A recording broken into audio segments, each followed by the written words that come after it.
A graça e a paz de Jesus Cristo inunde nosso coração nesse momento em que vamos refletir na sua santa palavra. Amém. Convido você a abrir sua Bíblia na carta que Paulo escreve aos Efésios, no capítulo de número 3.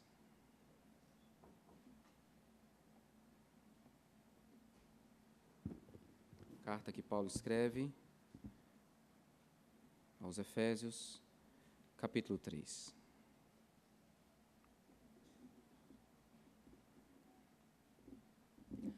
Quando um bebê nasce, se é o primeiro filho do casal, os pais vão ali tentando descobrir o que ele precisa, vão tentando suprir as suas necessidades. E geralmente a gente apanha muito, porque o primeiro a gente não sabe muita coisa, a gente vai tentando e vai tentando suprir, e vai errando e acertando. Essa criança cresce, vai ficando mais fácil, aí chega a adolescência e você não precisa mais descobrir, ele começa a pedir, e você começa a atender a essas necessidades.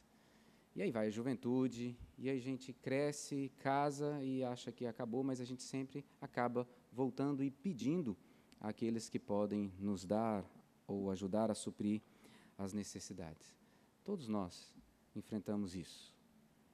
Nós vamos refletir num texto nessa noite que trata sobre a oração de um homem, que aquilo que ele precisava, ele coloca diante daquele que pode atender à sua voz. Capítulo 3, a partir do verso de número 14, eu convido você a acompanhar a leitura do texto. Efésios 3, 14 diz assim, a palavra santa do Senhor. Por esta causa, me ponho de joelhos diante do Pai, de quem toma o nome toda a família, tanto no céu como sobre a terra, para que, segundo a riqueza da sua glória, vos conceda que sejais fortalecidos com poder, mediante o seu Espírito no homem interior, e assim habite Cristo no vosso coração pela fé, estando vós arraigados e alicerçados em amor, a fim de poderdes compreender com todos os santos qual é a largura e o comprimento e a altura e a profundidade, e conhecer o amor de Cristo, que excede todo o entendimento, para que sejais tomados de toda a plenitude de Deus. Ora, àquele que é poderoso para fazer infinitamente mais do que tudo quanto pedimos ou pensamos, conforme o seu poder que opera em nós, a Ele seja a glória, na Igreja e em Cristo Jesus, por todas as gerações, para todo o sempre. Amém. Quero convidar você para ter um tempo de oração, colocando o seu coração diante do Senhor, pedindo que Ele fale com você através da exposição bíblica e pedindo também por mim, para que eu seja capacitado pelo Espírito Santo na apresentação dessa palavra. Tempinho de oração silenciosa, individual.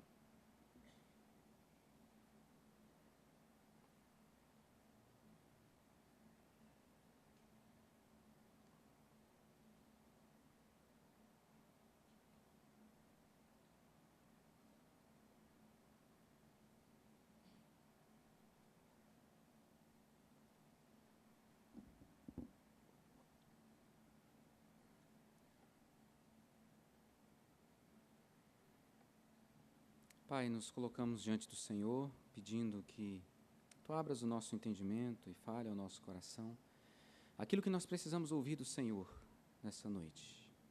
Somos falhos, somos pecadores, somos desatentos, precisamos da condução do Teu Espírito Santo nessa hora para ouvirmos a Tua voz, compreendermos o Teu ensino e sairmos daqui vivendo essas verdades.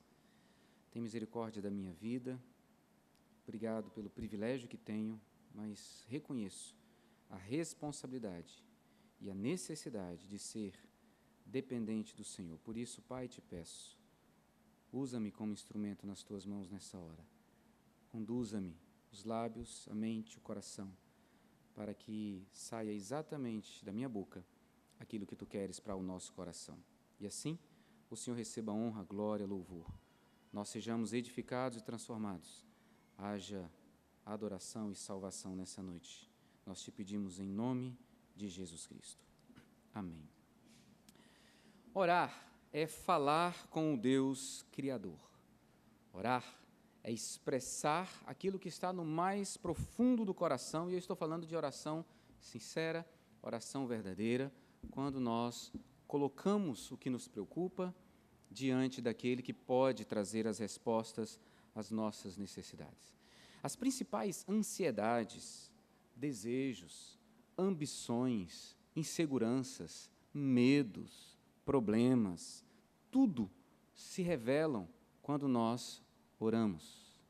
Na verdade, aquilo que é importante para nós geralmente ocupa lugar em nossas orações. O que está em seu coração vai lhe conduzir na sua oração. Se o seu coração está cheio de alegria e gratidão, você então se colocará diante do Deus e agradecerá a Ele por isso. Você o adorará com sua alegria e gratidão. Se existem preocupações em seu coração, você as colocará diante do Senhor. O que lhe preocupa nessa noite? O que incomoda o seu coração? O que traz aflição nessa noite? O que você poderia colocar diante do Senhor nessa noite? A Bíblia nos ensina, queridos, que a oração é o caminho para a intimidade com Deus e para o cumprimento dos seus propósitos segundo a sua vontade soberana. Quando eu me coloco diante do Senhor, em oração, eu estou conversando com o Todo-Poderoso Criador, e Ele está me ouvindo. E eu posso assim conhecer o coração do Pai quando Ele fala comigo, quando há um testemunho do Espírito com o meu Espírito. Mas a oração também é um meio pelo qual aquilo que Deus determinou eternamente, com propósitos perfeitos, se cumpra na história da humanidade, não apenas na sua vida. E muitos são os personagens bíblicos que nos ensinam a vida de oração, e, sem dúvida, Jesus Cristo é o principal deles. O Evangelho de Lucas apresenta Jesus com uma vida de oração importante para mim e para você como testemunho. Jesus sempre buscava o Pai em oração por intimidade e para também em cumprimento da vontade do Pai, para ter forças, por exemplo, para enfrentar a cruz. Paulo é um homem que aprendeu com Jesus. Paulo é um homem de oração e ele começa essa segunda parte do capítulo 3 com uma oração que ele testemunha aos irmãos da igreja de Éfeso. Mas pelo que Paulo ora? Nós estamos na série O que Cremos, Como Vivemos. Uma série expondo a carta que Paulo escreveu aos Efésios, a carta que foi escrita no primeiro século, por volta do ano 60 depois de Cristo.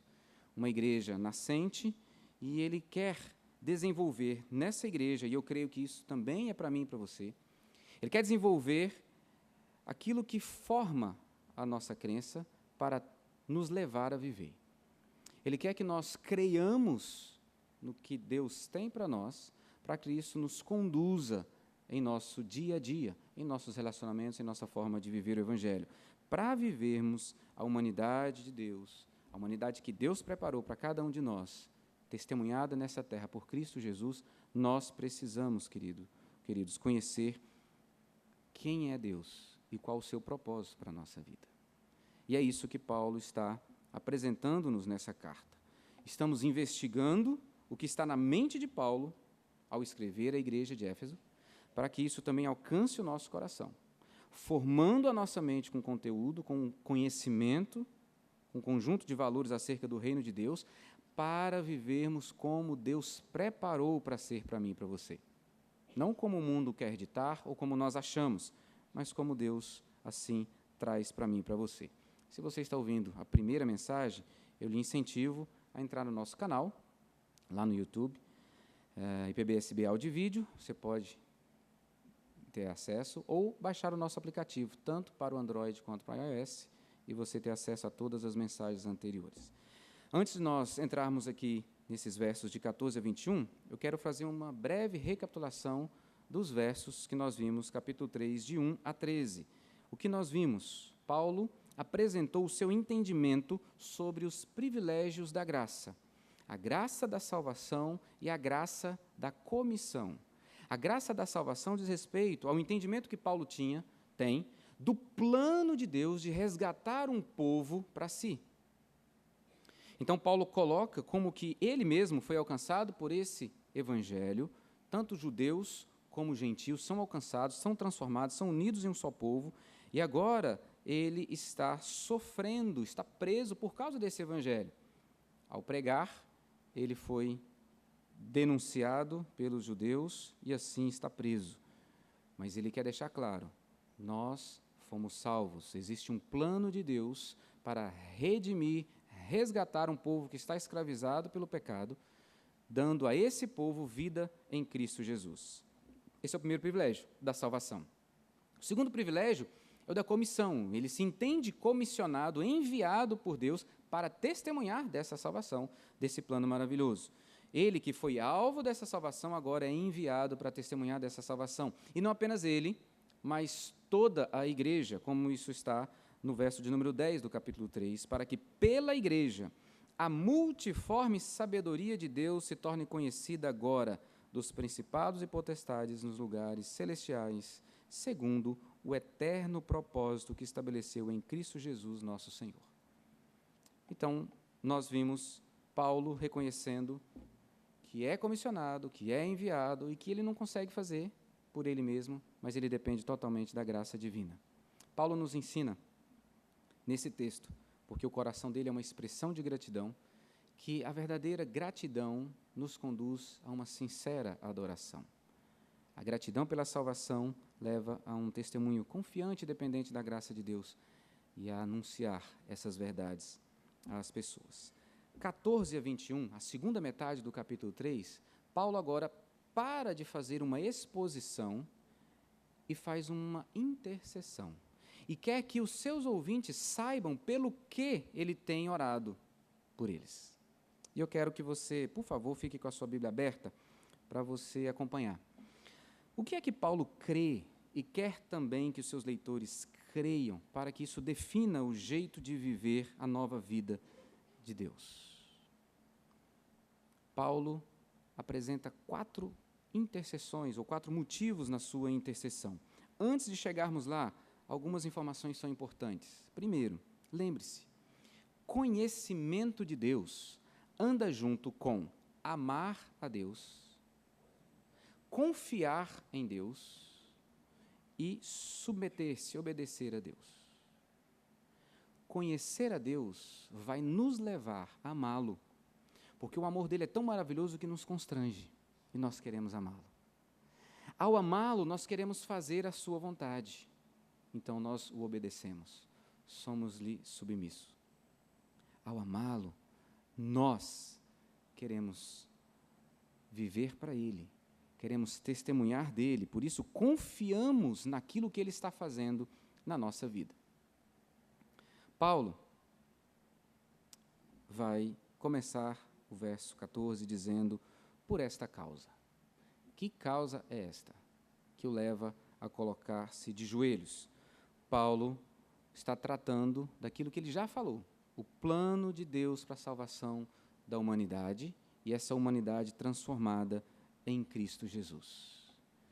Agora, por favor, imagine, pense numa coisa super difícil de ser realizada. Pense em algo muito difícil que você não dá conta de realizar, talvez alguém consiga realizar. Pense nisso.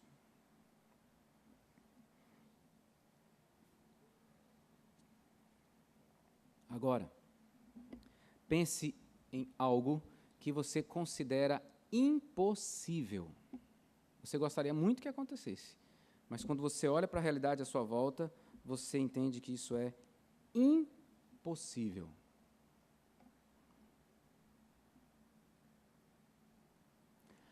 Paulo faz uma oração a Deus, porque ele sabe que Deus faz muito mais do que ele pode imaginar. E esse é o Deus da Bíblia, esse é o Deus que se apresenta diante de você nessa noite, nessa palavra.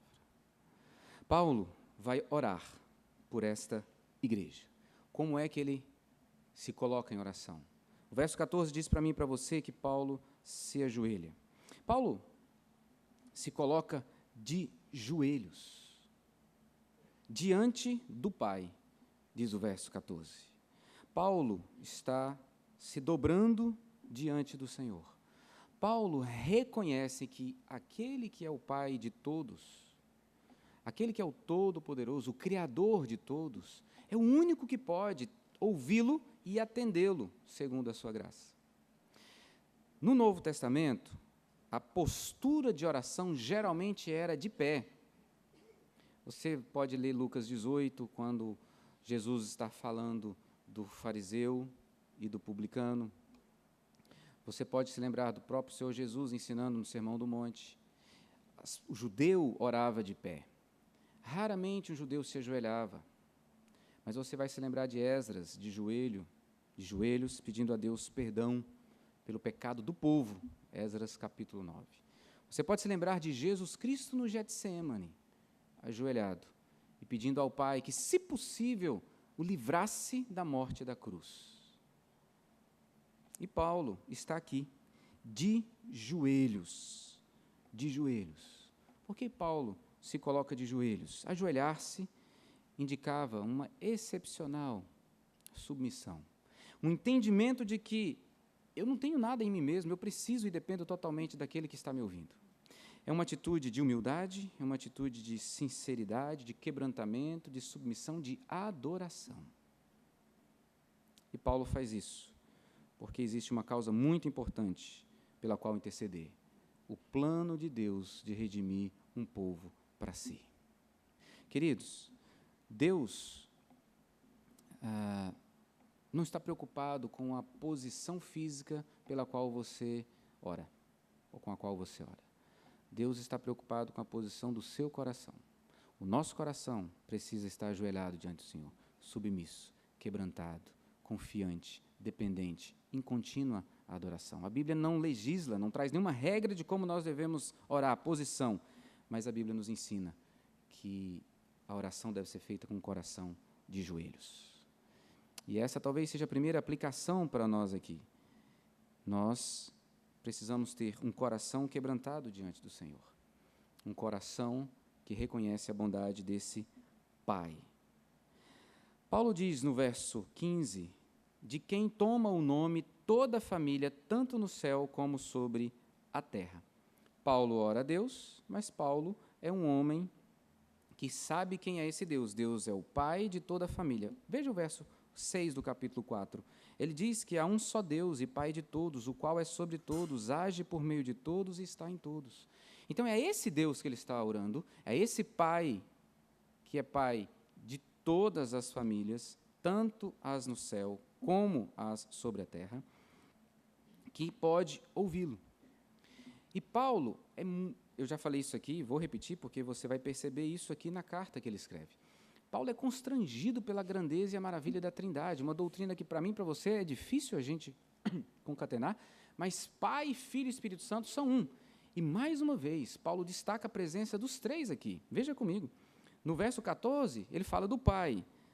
No verso de número 16, ele fala do Espírito, mediante o seu Espírito no homem interior. E no verso 17, ele fala, habite Cristo em seu coração. No verso 19, amor de Cristo.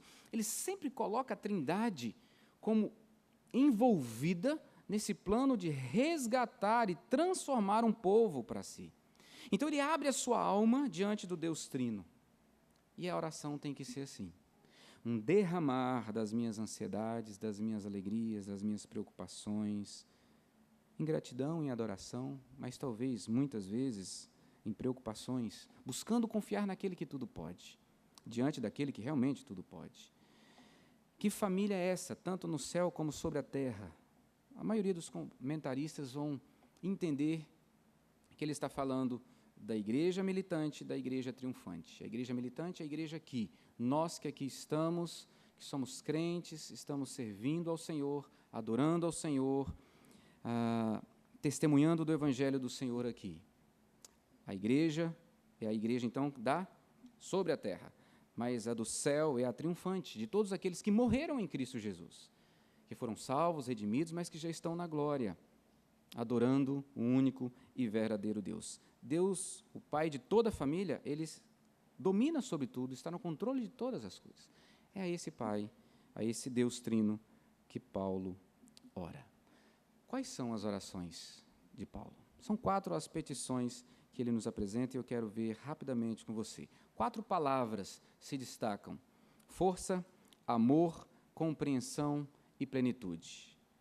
Para que segundo a riqueza da sua glória vos conceda que sejais fortalecidos com poder, e assim habite Cristo no vosso coração.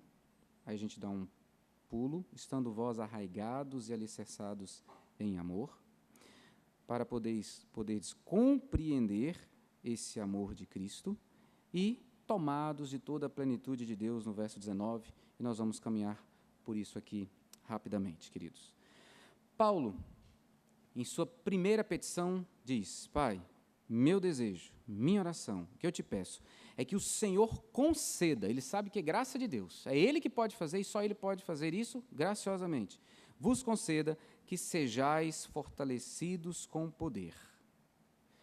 A oração de Paulo é que, por causa dessa riqueza da glória de Deus, que ele coloca, para que, segundo a riqueza da sua glória, no verso 7 do capítulo 1, ele vai falar da riqueza da sua graça, no qual temos a redenção pelo seu sangue, a remissão dos pecados, segundo a riqueza da sua graça.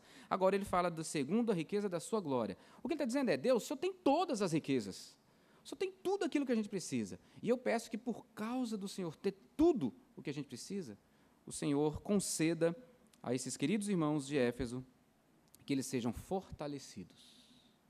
Eles sejam fortalecidos com poder do Espírito no homem interior, e assim habite Cristo no vosso coração. Deus é rico em graça e é o único que pode, meus queridos, pelo poder do Espírito Santo, encher o coração do ser humano com o seu poder, para que a gente possa viver. Paulo não está dizendo que o Espírito Santo não habita naqueles que são crentes. Não é isso. Paulo sabe, ele já escreveu aos Coríntios, por exemplo, e diz: não sabeis que sois santuário de Deus e que o Espírito de Deus habita em vós? O que Paulo deseja aqui é que o Pai, o Filho e o Espírito Santo manifeste-se com poder, revigorando o coração daqueles que já creem em Cristo, e assim eles possam viver segundo a fé que eles têm.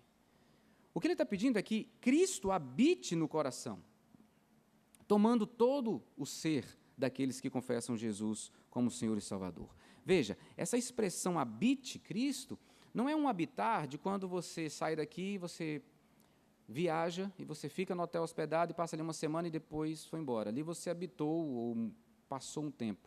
O habitar aqui é permanentemente. O que ele está pedindo, Senhor, que o Espírito Santo fortaleça cada pessoa para que Cristo habite permanentemente nesse coração e ela possa então viver segundo o poder desse Espírito. Queridos, nessa primeira petição, Paulo deixa claro que esse poder, esse fortalecimento é obra do Espírito Santo, que age no meu e no seu interior. E é o Espírito Santo que tem poder para nos encher e nos trazer o conhecimento de Cristo e a habitação de Cristo em nossos corações. Essa é a primeira petição. Você já orou por isso? Pedir para que o Espírito Santo te encha com poder para Cristo habitar em você e você viver segundo essa fé? Geralmente a gente ora, e eu já vi, pedindo poder para enfrentar as dificuldades da vida, mas não para pedir poder para que o Espírito Santo tome o nosso coração e Cristo habite permanentemente em nosso ser. E é isso que ele está pedindo, para que Cristo controle, para que Cristo fortaleça. E como nós precisamos orar por isso? Para que Cristo tome o nosso coração. Ser fortalecido com o poder do Espírito Santo para a habitação de Cristo é a primeira oração que Paulo faz. A segunda oração, ele fala no verso 17, na segunda parte: estando vós arraigados e alicerçados em amor. Paulo deseja que nós, porque ele está dizendo aos Efésios, e essa carta chega a nós, que nós sejamos arraigados e alicerçados por esse amor da habitação de Cristo. Cristo habitando, Cristo é amor, Deus é amor, então esse amor habita em mim e você. Só que esse amor tem que estar enraizado, arraigados e alicerçados. Ele usa duas expressões, arraigados e alicerçados, para falar de raiz e falar de alicerce, de fundamento. A imagem que ele quer criar é raízes profundas, alicerces bem construídos no amor. E é isso que vai fazer com que eu e você experimentemos ou vivamos essa humanidade do plano redentor de Deus. Queridos, quem ama a Deus aprende a amar o outro. Quem é alvo do amor de Deus aprende a amar a Deus e aprende a expressar esse amor na direção do outro. Então, Paulo quer que nós sejamos tomados por esse amor. Arraigados e alicerçados. Tudo o que motiva o nosso viver, o nosso falar, tem que partir do amor a Deus, que iniciou no amor de Deus para conosco.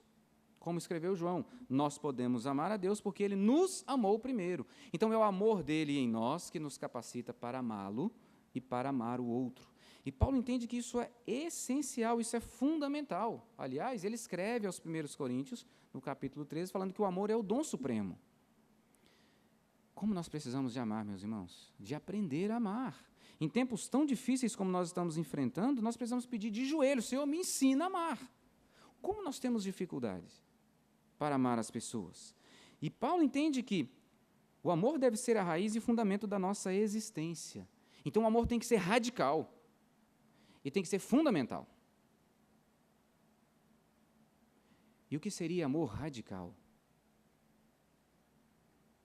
Talvez amor radical seja você encontrar alguém na rua, um morador de rua, e levar para casa para dar um banho, dar comida e tentar retirar daquela situação. Isso é um amor radical.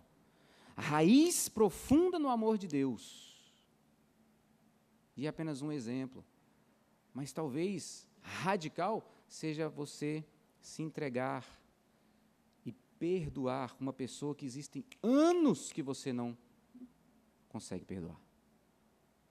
E aí você precisa, então, de um amor radical e fundamental para você se entregar a esse amor. Queridos, que privilégio recebermos esse amor de Deus, completamente de graça, para poder vivermos esse amor em direção ao outro. Então, da mesma forma que Paulo ora aos Efésios, ora ao Senhor pelos Efésios, eu e você precisamos orar e pedir: Senhor, me encha desse amor pela habitação de Cristo Jesus na minha vida. Nós precisamos pedir ao Senhor que nos ensine a amar, para que perdoemos, para que haja reconciliação. Cabe uma pergunta para nós aqui: quem você precisa amar nessa noite? Amar com esse amor de Deus, o amor de Cristo, o amor que transforma, o amor que te resgatou, o amor que te constrangeu de tal maneira que você abandonou a sua vida de pecado e se entregou a esse Deus maravilhoso. A terceira petição de Paulo é que nós possamos compreender, conhecer o amor de Cristo em todas as suas dimensões. Olha só a figura que ele usa. Verso 18: a fim de poder compreender com todos os santos qual é a largura, o comprimento, a altura e a profundidade, e conhecer o amor de Cristo que excede todo o entendimento. Até aqui é a terceira petição dele. A fim de poder compreender com todos os santos qual é a largura e o comprimento e a altura e a profundidade, e conhecer o amor de Cristo que excede todo o entendimento. Isso aqui é uma petição só. Esse amor de Deus é algo tão maravilhoso que Paulo diz: ele excede todo o nosso entendimento.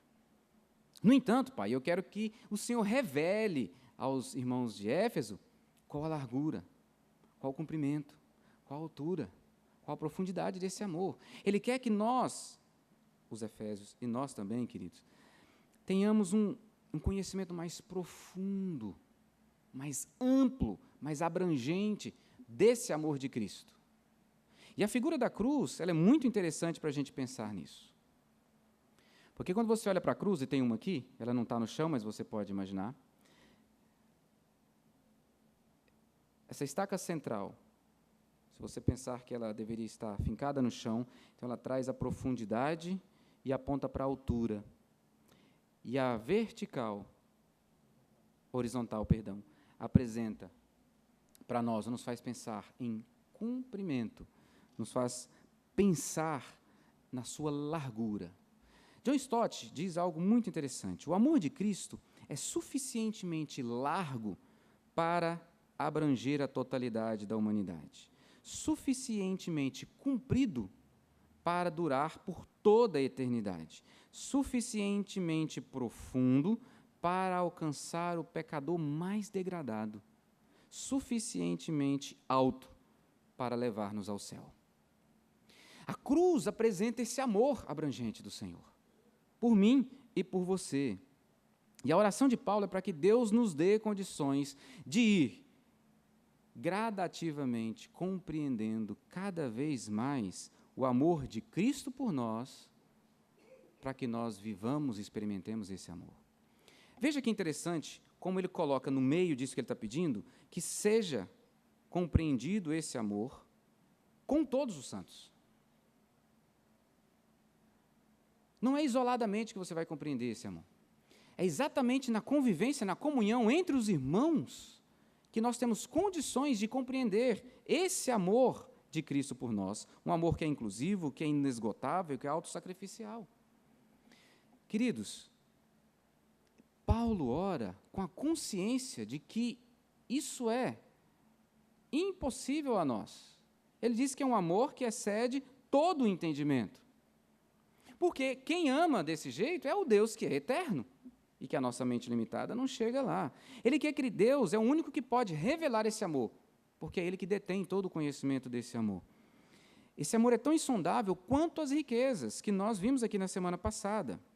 O verso de número 8, a mim, o menor, no mesmo capítulo 3, a mim, o menor de todos os santos, me foi dada esta graça de pregar aos gentios o evangelho das insondáveis riquezas de Cristo. Nós não conseguimos conhecer todas as riquezas de Cristo, é insondável. Como nós não conseguimos conhecer na plenitude esse amor de Cristo. Não conseguimos.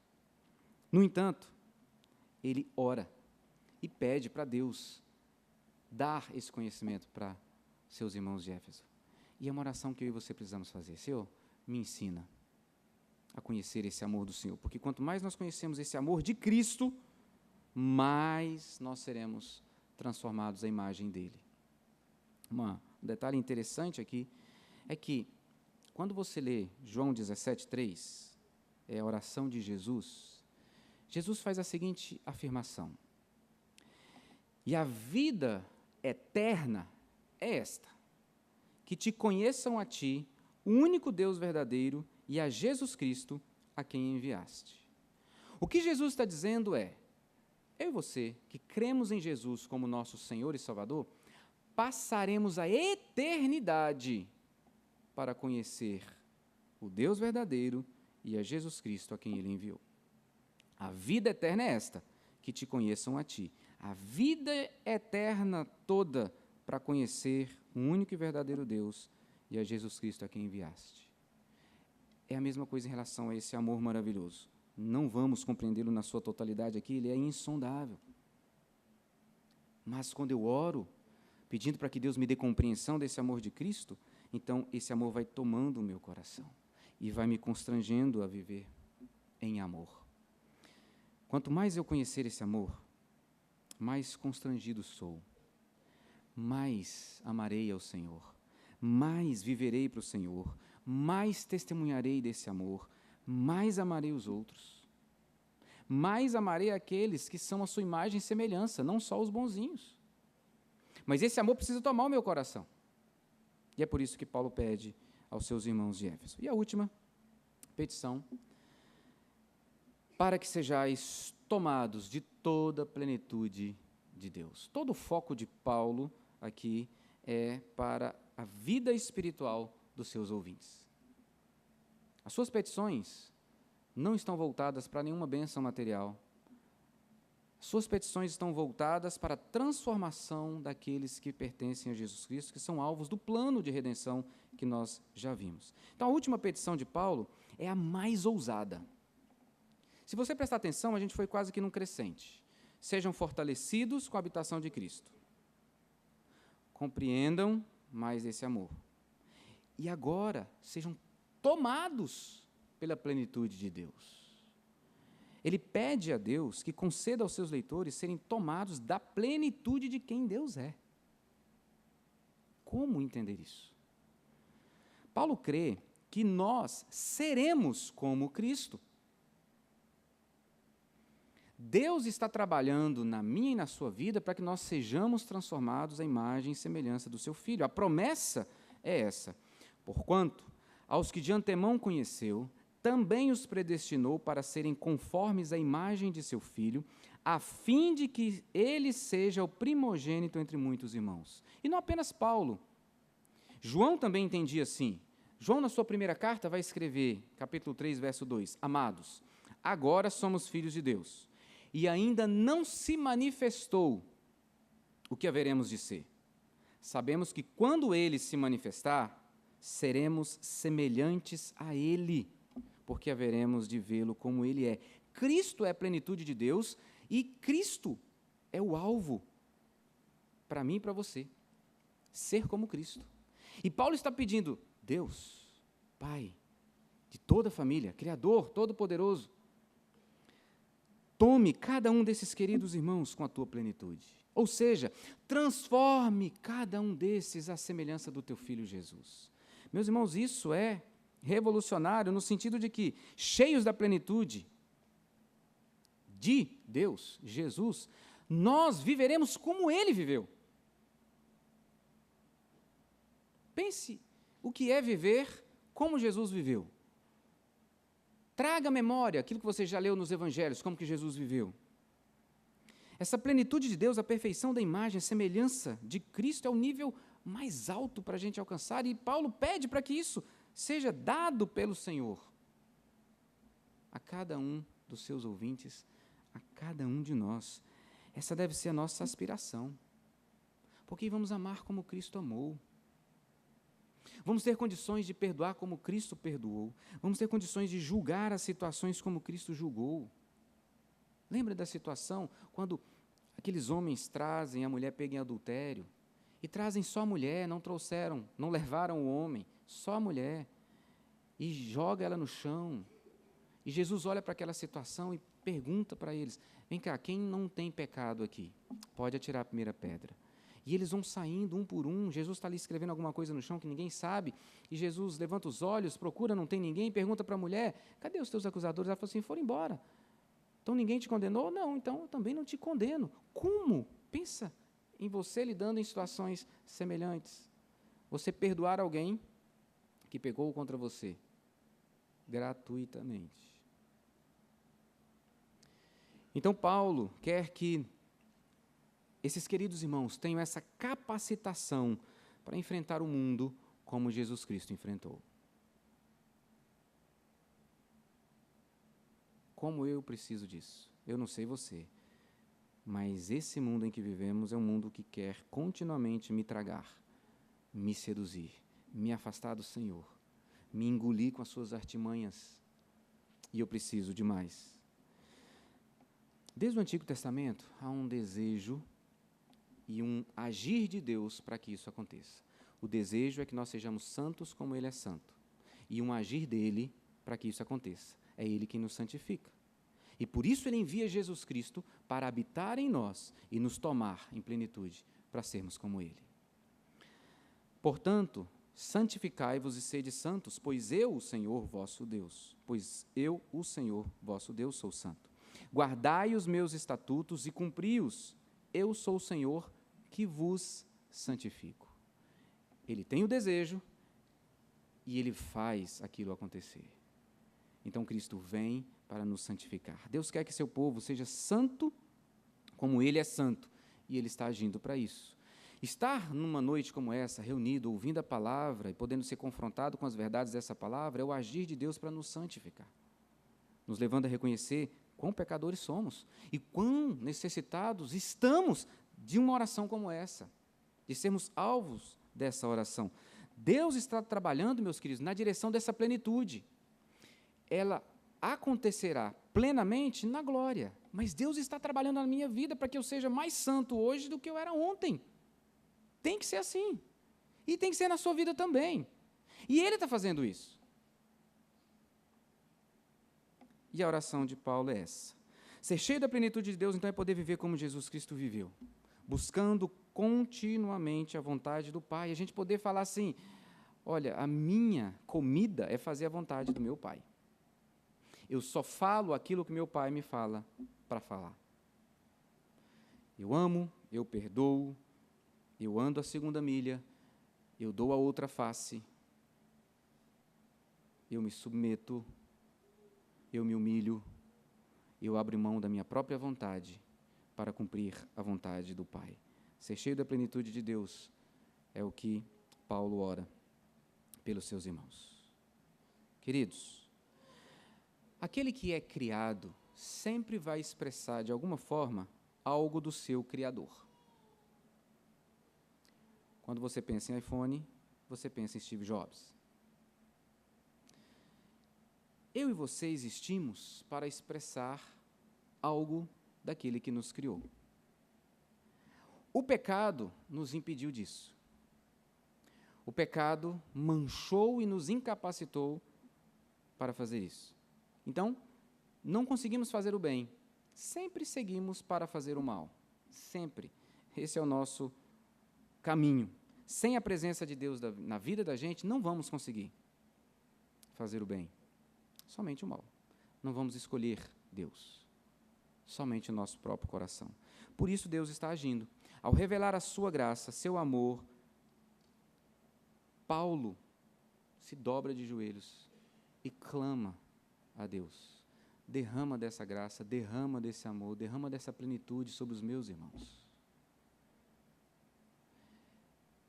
Como eu quero ser constrangido por essa graça, por esse amor, para também me jogar aos pés do Senhor em adoração e intercessão. Senhor, faz isso pelos meus irmãos da Igreja Presbiteriana de Brasília, para que eles sejam fortalecidos com poder mediante o seu Espírito no homem interior, e assim habite Cristo no coração de cada um pela fé, estando arraigados e alicerçados no amor de Cristo, a fim de poder compreender com todos nós a largura, o comprimento, a altura, a profundidade, e conhecer esse amor de Cristo que excede todo o entendimento.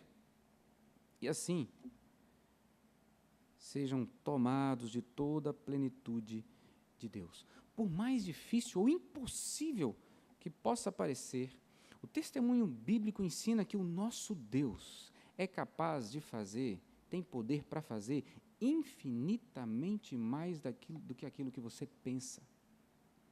E é assim que Paulo termina essa sessão, com um hino de louvor, com um hino de adoração, de exaltação daquele que pode fazer e atender essa oração maravilhosa que ele fez, que é difícil, uma oração ousada. Para cumprir o plano de resgatar e transformar pessoas à imagem do seu Filho, não há limites para o que Deus possa fazer. Ele entregou o próprio Filho. Pais aqui. O amor que a gente tem quando o filho nasce é algo que a gente não consegue explicar. E olha que o nosso amor é imperfeito. Agora, você seria capaz de entregar o seu filho para morrer por pecador? Por homens e mulheres que não querem saber de Deus? Isso é fazer algo infinitamente mais do que nós pensamos ou imaginamos. Não há limites para aquilo que Deus pode fazer na minha e na sua vida.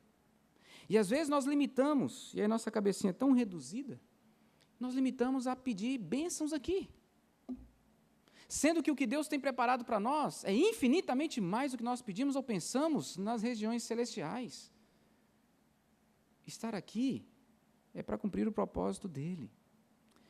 Ser convencido dessa verdade, meus queridos, é viver seguro, confiante, dependente, em contínua adoração. Nada abalará, porque estamos diante de um Deus soberano. Então é assim que ele termina, versos 20 e 21. Ora, aquele que é poderoso para fazer infinitamente mais do que tudo quanto pedimos ou pensamos, conforme o seu poder que opera em nós, a ele seja glória na igreja em Cristo Jesus, por todas as gerações, para todo sempre. Amém. John Stott diz que existem etapas aqui na manifestação desse poder de Deus. Ele diz que Deus é poderoso para fazer ou operar. Então Deus não está parado. Deus está agindo. Deus não está morto, não está inativo, Ele está vivo. Ele diz que Deus é poderoso para fazer o que pedimos. Então Ele escuta a nossa oração. Deus não está de ouvido fechado para você. Ele sabe o que está no seu coração e atende segundo a sua vontade. Deus é poderoso para fazer o que pedimos ou pensamos. Você não pediu, você pensou, mas não pediu. Deus sabe. Deus sabe. Deus sabe. Deus é poderoso para fazer tudo. Não tem nada que Deus não possa fazer. Deus é poderoso para fazer mais do que. Mais do que. Você possa imaginar. Os nossos planos, nossos sonhos são pequenininhos demais diante daquilo que Deus tem para nós. E por último, Deus é poderoso para fazer infinitamente mais. Não há medida para a sua graça. Não há. Não é limitada a sua graça. Ela é superabundante. Os recursos de Deus são inesgotáveis para cumprir os seus propósitos. Paulo entende isso. E é isso que determina como ele vive. Você crê nisso? O desafio para mim e para você, queridos, é crer nessas verdades. Crer nesse Deus. Crer que Ele ouve a nossa oração e fazer uma oração como essa que Ele faz. Esse poder de Deus, que Paulo coloca, para fazer infinitamente mais, conforme o seu poder, operando em nós. Ele vai operar em nós para cumprir os seus propósitos. Aquilo que acontece na minha e na sua vida é muito maior do que você. É para cumprir os propósitos de Deus. E se eu creio nisso, então eu vou viver confiado e dependente de Deus. Não tem problema no mundo que roube de mim o amor por esse Deus. É por isso que Paulo é ousado em fazer uma oração como essa. Encha os teus filhos da plenitude de Deus. Porque aquele que tem todo o poder pode fazer. Ele confia na graça, ele não confia nele. Ele confia no amor desse Deus. Spurgeon afirmou o seguinte: a nossa vida não deve ser caracterizada por inquietações que geram ansiedades, e sim pela fé num Deus que produz felicidade. A felicidade, a confiança num Deus que faz infinitamente mais. Como terminar uma oração? Assim, louvando a Deus. Verso 21, ele diz: então a Ele seja a glória, a Ele seja todo louvor, todo reconhecimento. Ele diz que isso tem que ser na igreja, ou seja, tudo que a gente faz aqui tem que ser para a glória de Deus. Encontro, cada atividade, música, ensino, relacionamentos, tudo para a glória de Deus. Em Cristo Jesus, ou seja, é nele, é unido nele que eu posso fazer isso. Por toda a história, por todas as gerações. Foi assim no passado, é no presente, será no futuro. E não terá fim. É para todos sempre. Porque o Deus que é alvo desse louvor, dessa adoração, é eterno. Ele não tem fim. E se você crê em Cristo, você também não tem fim. Você tem a eternidade. Então, passaremos a eternidade adorando esse Deus. Queridos, essa é a oração de Paulo pelos seus irmãos da igreja de Éfeso. Ele ora pela igreja, sim, porque ele sabe, ele crê, e ele ensinou isso na primeira metade do capítulo 3, que a igreja é o único povo capaz de entender essa soberania, essa grandeza, essa majestade, esse poder, essa graça e testemunhar ao mundo. Então é por isso que ele ora pela igreja. Nós, como igreja, temos esse privilégio. Então Paulo ora por nós, para que isso se manifeste poderosamente na nossa vida e nós levemos essas verdades às pessoas à nossa volta. Eu convido você a fechar os seus olhos e você orar. Pelo que você vai orar? Eu fiz algumas perguntas para você. Primeiro, naquilo que você entendia que era difícil, depois daquilo que seria impossível, eu espero que você já tenha compreendido que para Deus não há impossíveis. Então, quem sabe, seja isso que você vai colocar diante do Senhor. Conceder perdão a alguém, descansar nos braços do Pai, por causa de preocupações, de ansiedades, de dor, de sofrimento. Entregar-se a esse Deus, deixar de viver a sua vida distante de Deus, conduzindo os seus passos, batendo cabeça, um vazio imenso dentro do coração, uma rebeldia insistente. Talvez impossível para você fosse isso, mas aí você ouviu que Deus faz infinitamente mais, e Ele está te chamando. Deixa eu cuidar da sua vida, deixa eu ser Senhor sobre a sua vida, deixa eu fazer infinitamente mais na sua vida.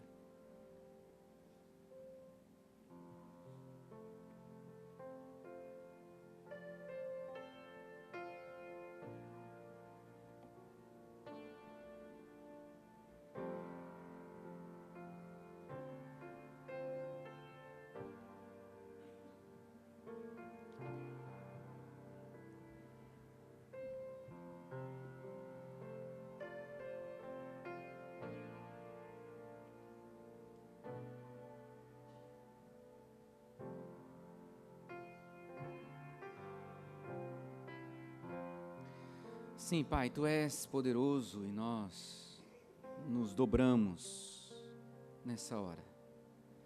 Quebrantados, nosso coração se coloca diante do Senhor, o Deus Todo-Poderoso, o Deus de toda graça, o Deus que pode fazer infinitamente mais do que nós pensamos ou imaginamos. O Deus que entregou Seu Filho na cruz para nos redimir, e agora age continuamente para nos transformar à imagem desse Seu Filho. Um Deus que tem recursos inesgotáveis para transformar a nossa vida. Deus que pode arrancar do meu coração a mais profunda angústia, o mais profundo rancor, a maior dificuldade em perdoar. Deus que pode encher o meu coração da mais maravilhosa graça.